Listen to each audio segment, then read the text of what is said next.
and welcome. Today we're going to talk about ticks. My name is Susan Emery, and I am your chair of the Abington Board of Health. But we also have here today Blake Dinius, and he's from Plymouth County Extension, and he is an entomologist. Welcome, Blake. Thank you, Susan. I'm happy to be here. I'm so happy to have you here. We'd like to talk first a little bit about Plymouth County Extension. That's what you represent today. And so can you tell us a little bit about Plymouth County Extension? Of course. So full disclosure, when I first got this job, I didn't know too much about Plymouth County Extension either. But after I got this, what I learned is that what it is it's a service that provides a variety of different kinds of education to the members of Plymouth County. So anyone living in the 27 towns that are represented by Plymouth County can benefit from these education programs at no charge. We just go out there and we teach people anything from what I specialize in is entomology. So anything, if people wanted to know about pollinators, or if they had an issue in their house with carpet beetles or ants, or if now what we're going to be talking about today is ticks, or if they wanted to know more about ticks, that would be something that I would take care of. But we have other programs like dog behavioral classes, babysitting courses, gardening courses, and these are just some examples of some of the courses that we offer that people can just call us, ask for a course, and we would go out and we would deliver either in the form of a talk, or we might have a PowerPoint and might be given almost like a workshop, a classroom style setting. Or maybe future programs. And I've given things like walks as well, where we go out and we do a butterfly walk. People want to learn more about butterflies or bees. Oh, that sounds like a lot of fun. And we teach them about that too. And so you mentioned that you're an entomologist. So what is an entomologist, first of all? So an entomologist, entomology is the study of insects. And we really extend that out to be more than just insects. We include things like centipedes and millipedes, which aren't technically insects, and spiders. But what I like to think of myself as someone who looks at creepy crawlies. If you would call it a bug, then that's something that an entomologist might study. There you go. Yeah, there you go. Excellent. And so how did you learn? Where did you get yourself educated in entomology? So I went to school at UMass Boston. And following graduating from UMass Boston with a degree in biology, so I don't have a degree in entomology, my degree is in biology, I actually worked for 7 years in entomology research, where I was working with pollinators. And so that's pretty much my history, but I've run probably close to 200 studies on my own. Wow, that's impressive. Thank you. They weren't very complicated studies necessarily. Some of them were, but some of them were pretty relatively short. But yeah, quite a few studies. Well, now that we know that you're qualified, because you certainly are, how about you tell us a little bit about ticks? And I see you have some props. And Sure. Yeah, I'd love to hear about them. So ticks, when I got into this, like as I said, most of my experience, most of my research was in pollinators, and I looked at ticks and I thought, well, these are one of the major things that really impact human health. So we have mosquitoes, which impact human health as well.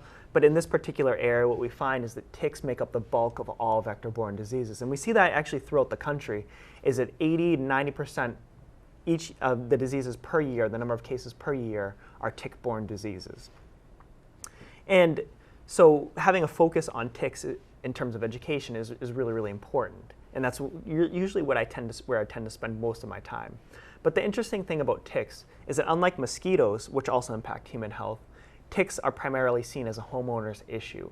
So while we have mosquito control that may go out and you could request them to maybe spray your yard or manage your yard, and they may even do things like get rid of tires. So what we find is that tires are kind of these terrible mosquito breeding zones that people don't know too much about, and one of the aspects of mosquito control will be to remove those. Right. But moving on, ticks, we don't have this blanket approach to it. It's not something that, oftentimes when we face an issue, people look up. They look up the ladder and they say, what are they doing about it? Whether that's the government, the state, the local boards of health, scientists, doctors, people almost want to say, how is someone going to save me, without thinking first, how can I save myself? And what we find is that ticks are one of the things that people really do have to start turning and looking at themselves and saying, well, maybe the situation is what it is, that ticks exist in the Northeast. Now, what is it that I'm going to do personally to prevent tick-borne illnesses? And if you do put the right things into practice, what we find is that tick-borne illnesses are completely preventable. And so that's a good thing. You know, in California. That is a good thing. Right. California, you've got earthquakes. Right. You know, Texas, Kansas, Oklahoma, you've got tornadoes. Right. At least here, the thing that we're dealing with, you can know more about it and prevent it. And that's kind of a great thing to know. And that's what we wanted to do here today. Mm-hmm. And I think that you're amply qualified to do so.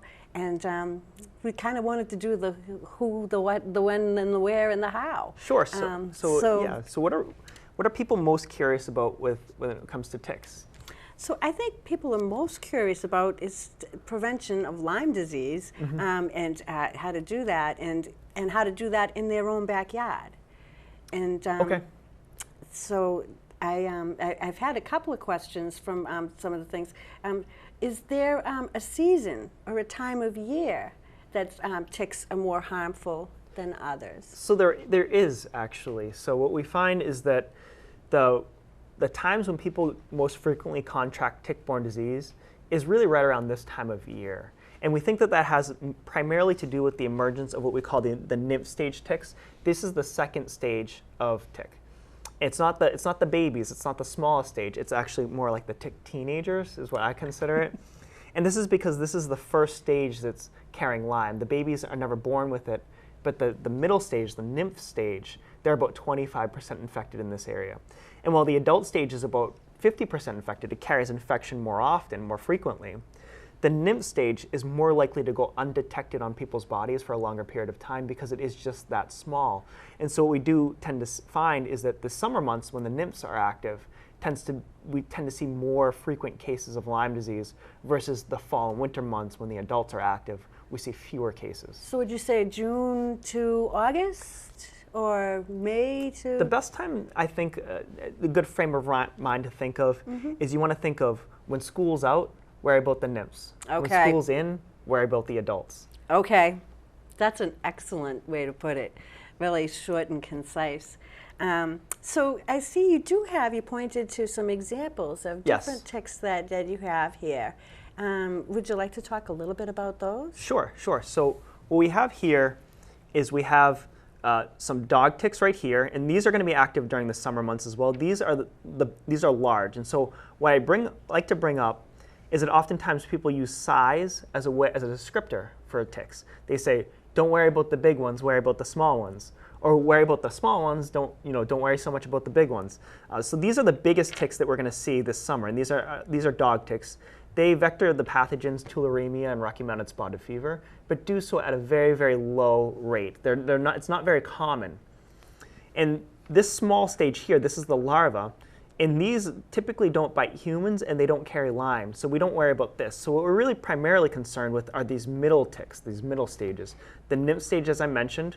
The adult stages here, they tend to kind of disappear as we move into July and August, but they will reemerge when school's back in session, so right around September. And so, like I said, the summer months, we're worrying about the nymphs. When school's out and when school's in, we're more concerned with the adults. That's good. Good information. We were talking earlier about ticks, and you said that ticks attach to a host, and they'll basically stay on that host, and they feed for just certain amounts of days. Could you refresh me on that point? Of course, yes. Thanks, I appreciate it. So ticks must feed on blood. They can't exist without feeding on blood. This is something that they've adapted to. Even something like a mosquito, for instance, they're going to feed on other things like nectar, which makes them a little bit different. And technically a pollinator. So sometimes people say save the pollinators, but I'm sure they're not thinking of save the mosquitoes. No. But ticks, on the other hand, they must feed on blood. And so at each stage, larva, nymph, adult, they must require a blood meal, which means that they're going to feed 3 times in their entire life. And the ticks have about a 2-year life cycle. It really it varies a little bit depending on species, but in general, they're going to last about 2 years.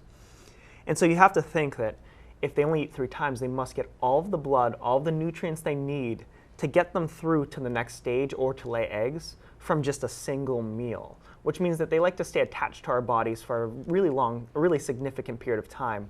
When they're young, they want to stay attached for about 4 or 5 days, and when they're older, adult form, they would want to stay attached for about 7 days. And the interesting thing about this feeding behavior is there's a lot about a tick that makes it a risky organism, makes it something that would transmit and vector pathogens. And this long-term feeding, we find, is one of those aspects, is that it has the ability to transmit different types of pathogens that a mosquito might not be able to transmit because it's of this long-term feeding, and also the fact that they actually will digest blood intracellularly. And so we have a lot of things in our butt and our stomachs, right? We've got acids that will break down things. We've got a nice, robust immune system. Ticks do have a very basic immune system, but in general, a lot of things make their way into a tick during these long feeding sessions and just kind of sit there, almost like you would put blood into a balloon. They would just kind of sit there like a bag. And so a lot of pathogens can exist inside the tick, and then they are also able to be transmitted by a tick based on this long feeding cycle as well. Wow, that's very interesting.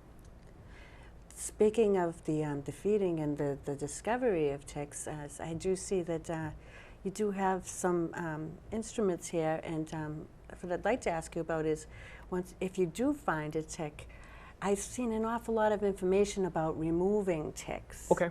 Would you care to elaborate on the proper way to remove a tick? So the simplest method is the best. That's really what it comes down to. You don't want to overthink tick removal. You just really want to get a pair of tweezers. I like it. You really want a pointy pair of tweezers, and this is because you really want to grasp really close to the skin. You don't want to use matches, nail polish remover, gasoline, dish soap with a cotton ball, or maybe any of the other things you might have seen on Facebook or Pinterest or Twitter. There are some other ways of removing ticks, and so this tool you can see right here looks a little bit like a crowbar. These will also work the same way. They just kind of wedge under the tick and you pry straight up. Is that what that's called, a tick remover, or is that? Yeah, they just call them tick removal tools. This is the same kind of principle where it goes over the tick's body and you drag it off. So anything that will involve almost like a tugging motion, we find will work the best. Now, it's not to say that if you lit a match and burnt a tick off, it wouldn't get it off.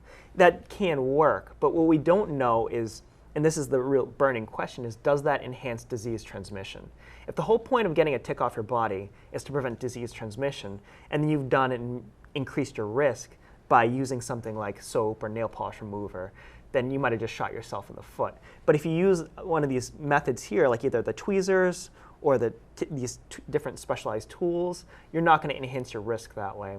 That's very good information. The other thing I wanted to mention is that, that a lot of times people recommend removing the head of the tick. They say you must get the head fully out. The head is not going to continually transmit disease.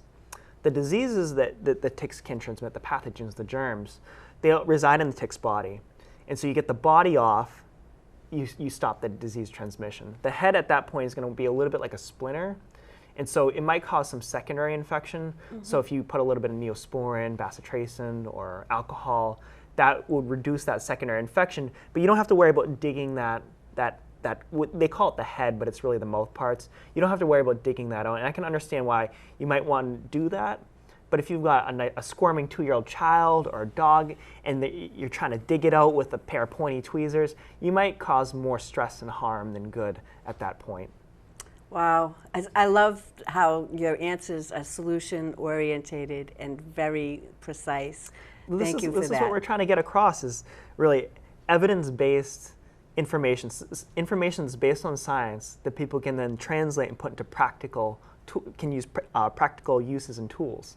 That we can give them a set of tools and with the right knowledge that you can actually put that into practice and prevent things like Lyme disease and prevent things like babesiosis. Thank you. If you don't mind, you were just talking about the removal of ticks, and I did see on the Plymouth County Extension website that there is a link to a company that will test ticks. I know that that's not your company or not really involved with Plymouth County Extension, but I did want to let everyone know that there is, for a $50 fee, they will take a tick sample if you think that it's something that would help your medical prognosis. I think is the goal there. So the thing about the tick testing that we need to be clear about is that they're not something that you can go and test a tick and then diagnose yourself.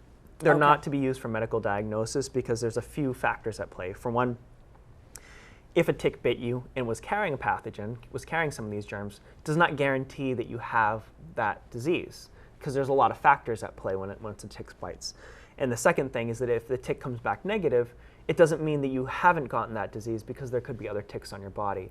So we still want people, if they're feeling ill, if they're feeling symptomatic, or maybe even just after a tick bite, to still see their doctors, visit their primary care physicians, and maybe get a medically qualified opinion. The benefit of this testing is to maybe enhance that doctor's knowledge pool so that they know what they might be working with. So not all ticks carry all diseases, and what we see is that there are certain pockets within our state where there are certain maybe rare diseases that are a little bit more common than others. And so something like babesiosis, that may be more common in some areas and less common in other areas. And in some of those areas where it's less common, a doctor may not be aware of that and they may not test for that. And so getting a tick report, getting a tick tested, might give that doctor more information, might make them more aware of the situation. It's essentially what we like to call risk exposure. What is the risk? What is the level of risk involved? And the other thing about tick testing is I would only really recommend tick report, and they're run through UMass Amherst. Okay. And there's a lot of reasons behind that, but primarily their methods that they use to test ticks, they're published. They're based on published methods, and so you're going to get a higher level of quality. They're really transparent with the way that they're testing this, so you know what you're getting, versus some other labs that may just tell you anything that you really don't know how they're running these tick tests. I understand. So it is good information, and thank you for answering Absolutely. that question. So do you have any advice on what a person should do if they want to avoid tick exposure? That's a really good question, and that's really what I try to focus on.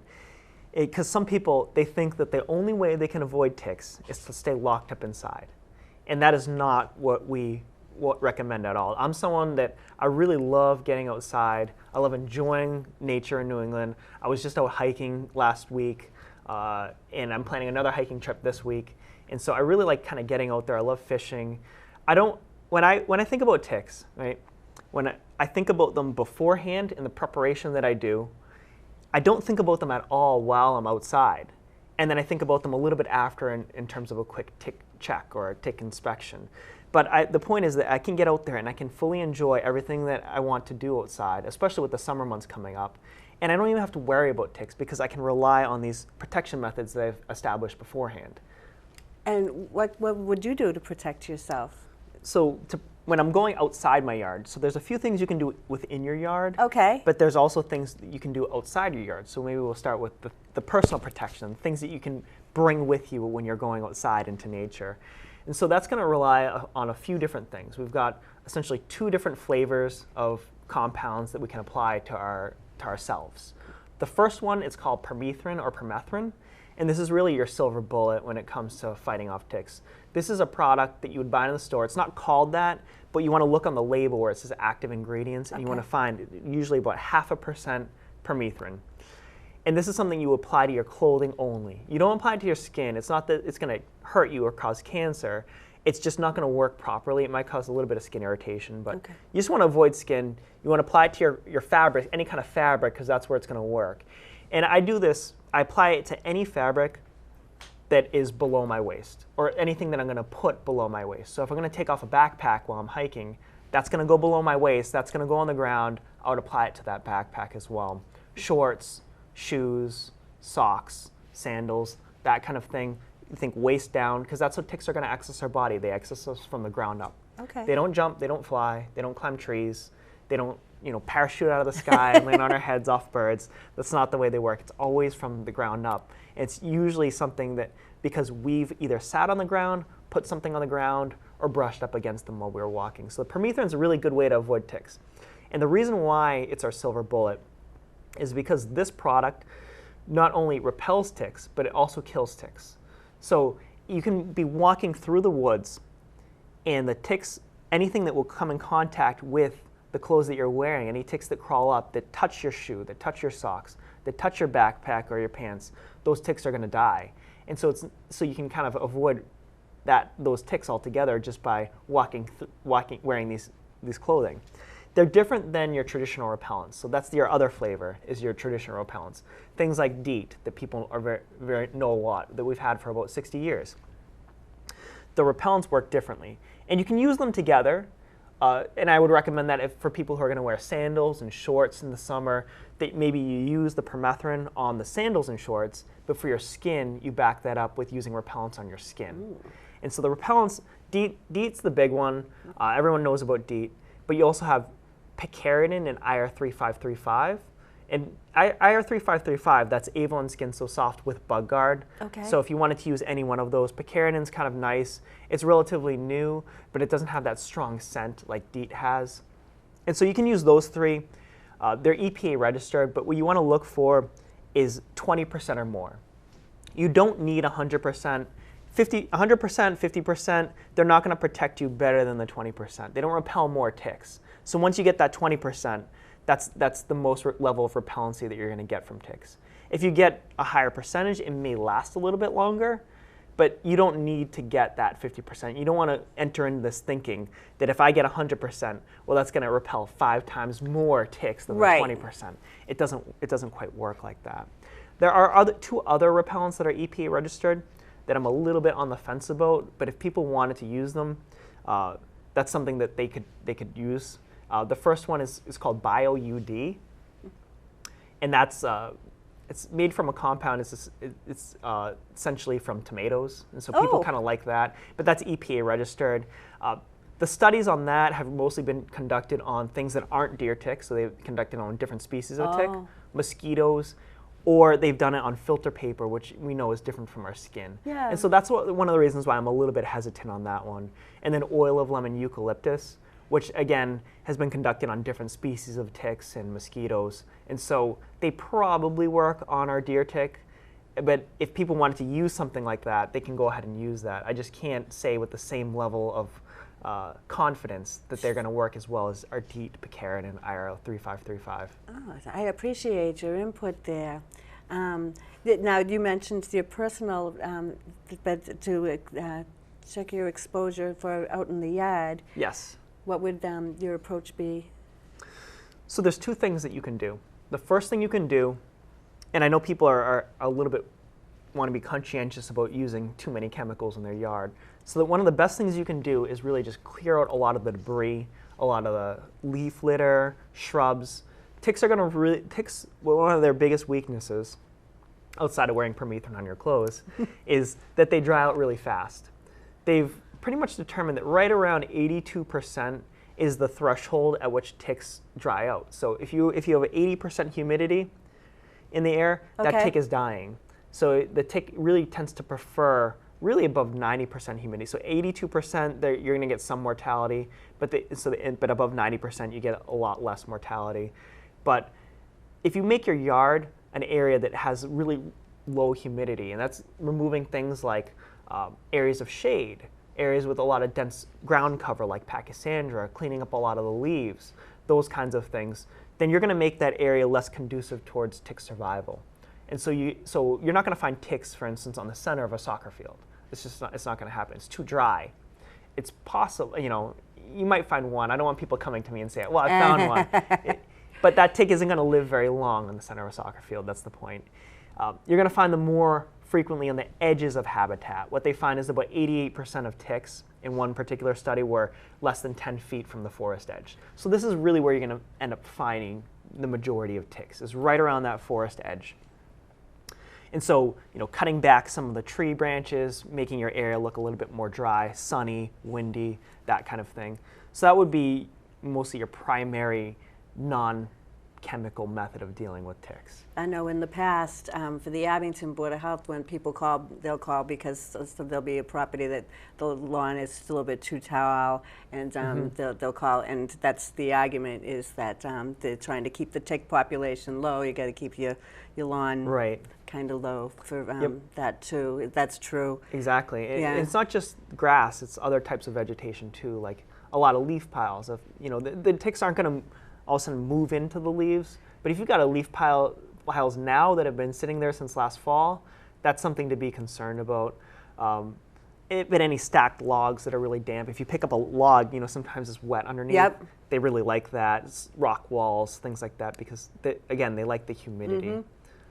But if we wanted to talk about some other things we can do, maybe some of the yard sprays. Sure, I'd love to talk about those. So when it comes to yard sprays, there's a lot of stuff on the market right now. A lot of people trying to promote things, and what I really like to tell people and try to reinforce is, if someone's going to come into your property on your yard, you should know exactly what they're spraying. I think that's really important, and that can be really tough to tease out of some of these companies.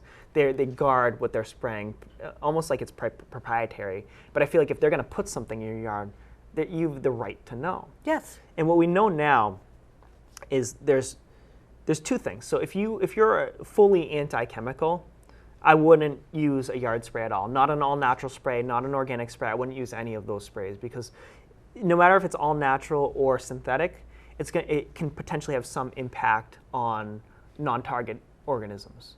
So a synthetic one or an all-natural one, you're not really saving Mother Nature by using the all-natural one. But what we tend to see is that the all-natural ones, while they impact some of the non-targets, they also don't last very long, and so their impact on the tick populations is almost negligible. And so what we find is that some of these all-natural sprays, some of them sometimes they're no better than water. It depends on some of the weather patterns and things like that, but they can be really expensive and sometimes they're no better than water. So if you're going to do a spray, you want to go with synthetic, and so that's why I recommend that if you're completely against any of these synthetic sprays or anything chemical-y, that you just focus on managing your yard and then maybe you don't do the spray at all. But if you're someone who wants to do a spray, maybe I would highly recommend this for things like daycares or areas where you have a lot of children running around where you know that they may not be wearing things like your repellents or the Permethrin on their clothes, or they may not be going to a place where they do tick checks afterward, that having this barriers treatment where it's really just on the perimeter of your yard, you could even have kids avoid that area if you wanted, that can provide a very high degree of protection by using a synthetic compound. And so the synthetics that I recommend are going to be your synthetic pyrethroids. So they're a lot like Permethrin. They're in the same class, the stuff that you would put on your clothes, but they're usually a little bit different because they have to withstand things like weather, sun, so they're usually a bit more potent.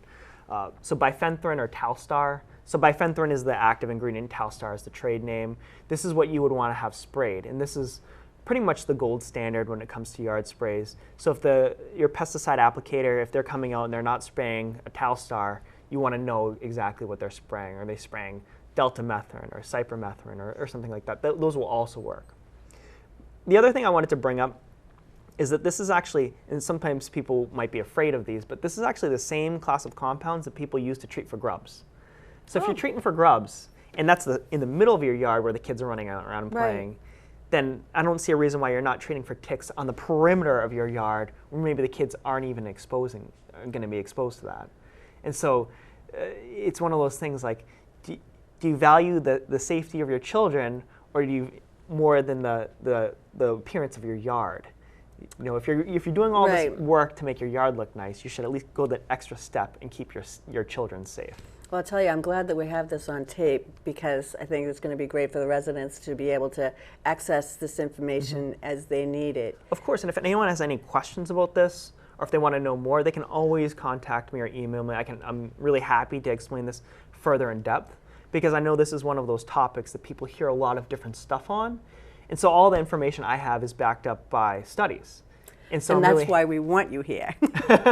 So I'm really happy to really explain, like I said, in further depth, maybe shoot them over a study showing this stuff.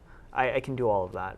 Awesome, awesome. We are going to be giving your information, your email information, and that'll be on this program.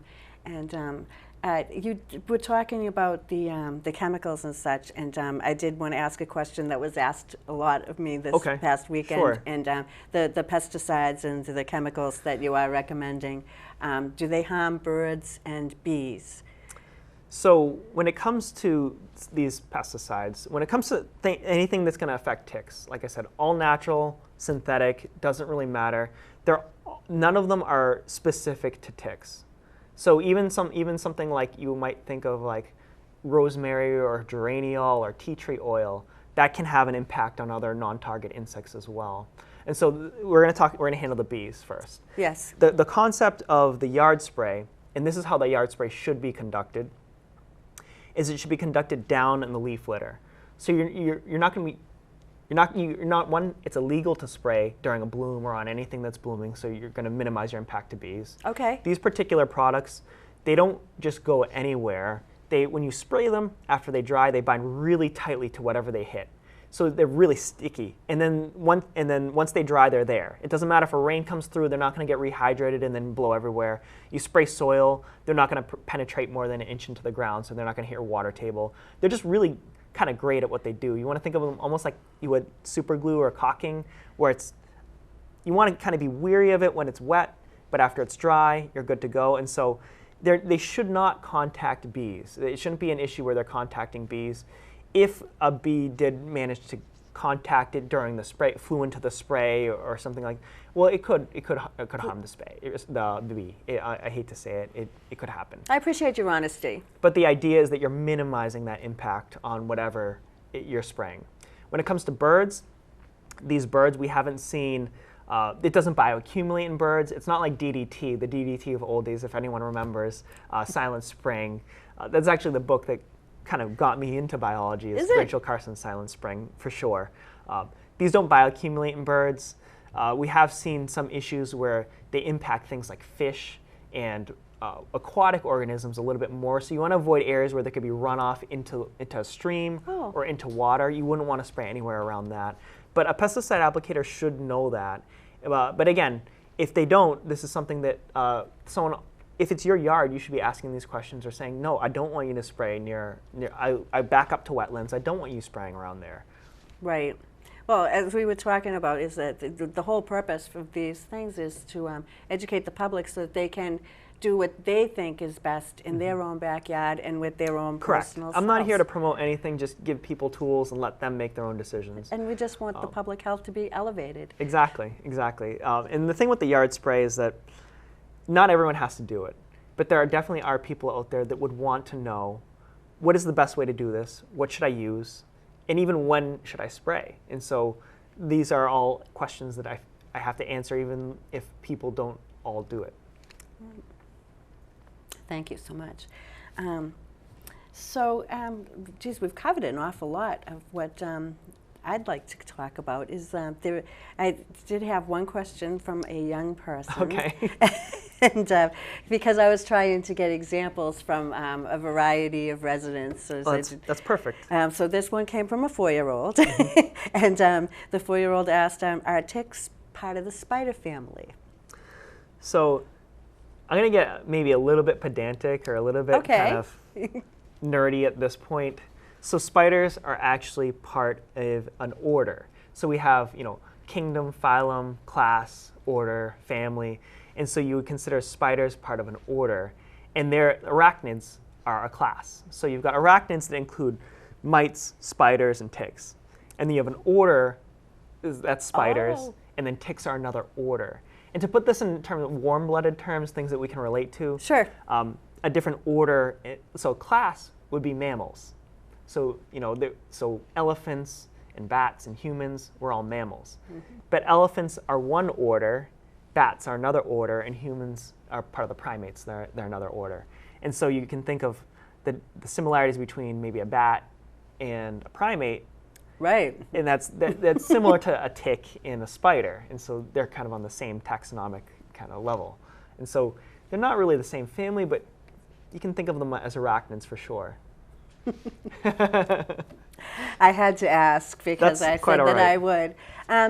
Did you have anything else that you'd like to add to our conversation? As I really have, this information I think is fabulous. I think that all residents can benefit from watching this. And we were talking earlier too, is at the moment that you need tick information, I think it's going to be great that somebody can go right to Abington CAM and run a search for our TikTok and find out any information. Is there anything that you've heard people ask you over the years that you've been doing your talks? Yeah. So the other things, there are definitely some other kind of protection methods that I've heard down the grapevine. Like, we have these things. One thing I would tend to avoid is the use of these things called tick tubes, or like they call them Dinius tubes.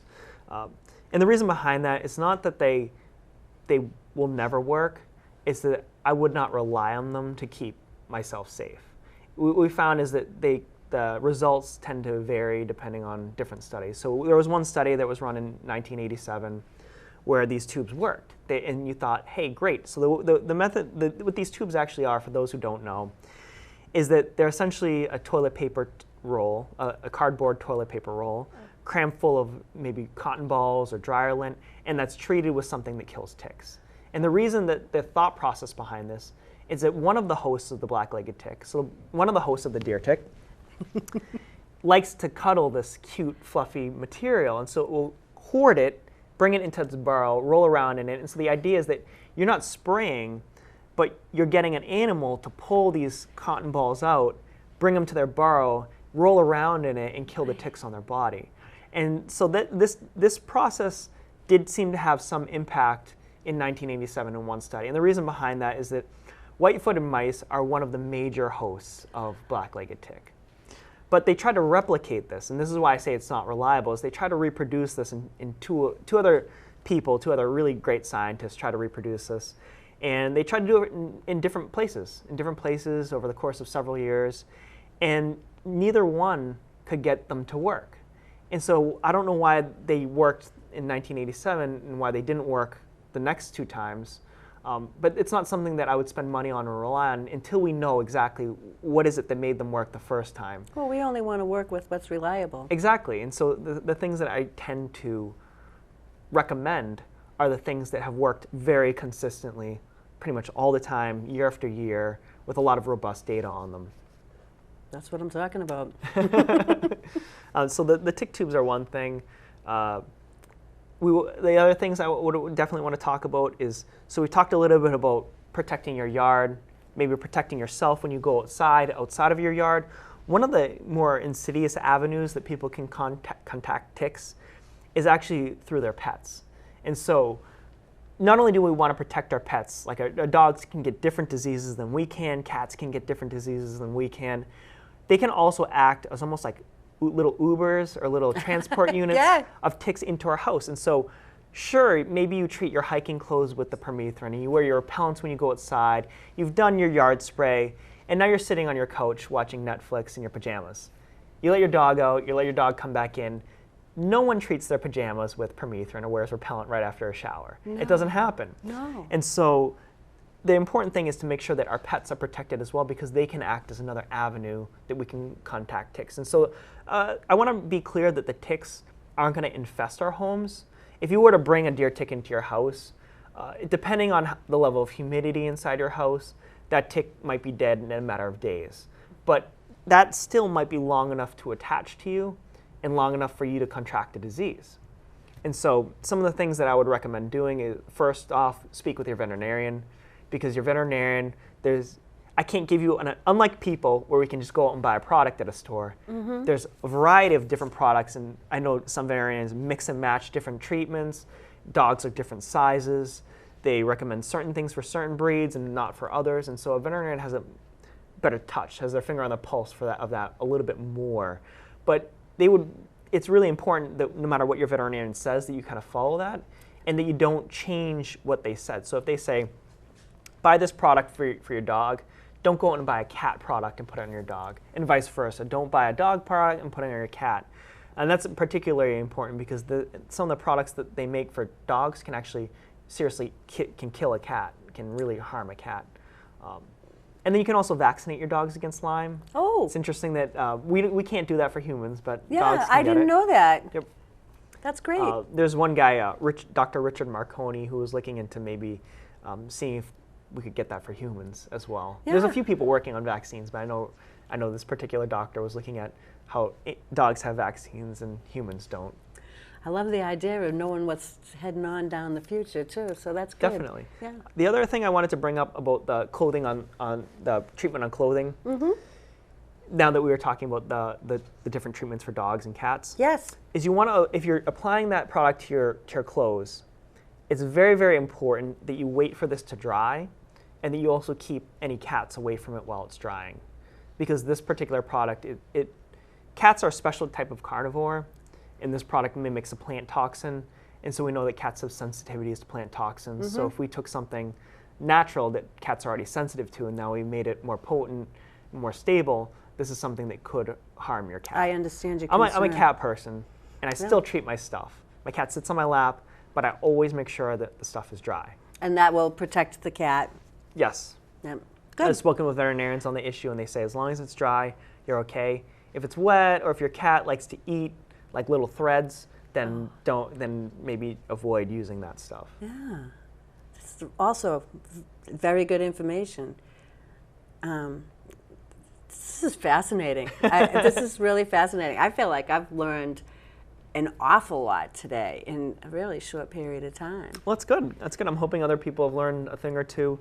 And if anyone, like I said, if anyone has questions on this, I'm really happy to entertain any questions. I think this would be a great time to give your email address. I have it written down here, or maybe I don't. It's Dinius Dinius at PlymouthCountyMA.gov.